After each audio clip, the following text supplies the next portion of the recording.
अस्सलामुअलैकुम, मैं हूँ रिमशा। मैं आप सबका अपने चैनल रिमशा रियलिटी टॉपिक में वेलकम करती हूँ। उम्मीद है कि आप सब लोग खैरियत से होंगे।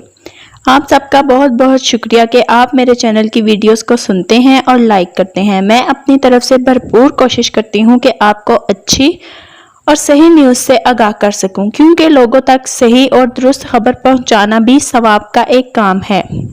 वो इस तरह से कि अगर कोई गैर मुल्की मुश्किल में हो और इसको कुछ पता ना चल रहा हो कि इस मुश्किल से कैसे निकला जाए, तो वो आपकी खबर सुनकर या आपकी वीडियो देखकर इसको कोई हल मिल जाए तो ये एक तरह से अच्छी बात है। कुछ लोगों का ये सवाल है कि अबशर अकाउंट के बगैर अब इकामा रीन्यू नहीं होगा। क्या ये हकीकत है?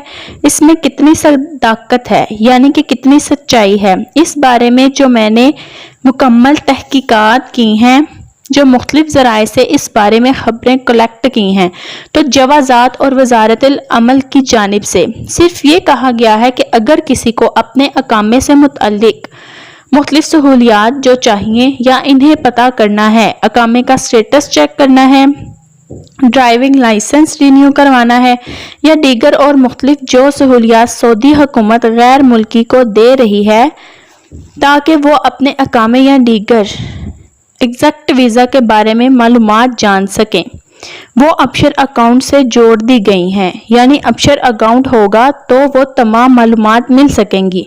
मगर किसी ज़राए से भी ऐसी कोई खबर नहीं आई है कि अबशर अकाउंट के बगैर इकामा रिन्यू नहीं होगा। ये जो खबरें चल रही हैं ये सब सरासर गलत हैं। इसमें कोई सदाकत यानी कि कोई भी सच्चाई नहीं है।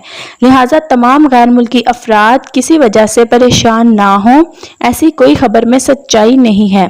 अगर आप सही खबरें जानना चाहते हैं तो मेरा चैनल रिमशा रियलिटी टॉपिक जल्दी से सब्सक्राइब कर लें और बेल आइकन पर ज़रूर क्लिक कीजिएगा। आपका बहुत शुक्रिया।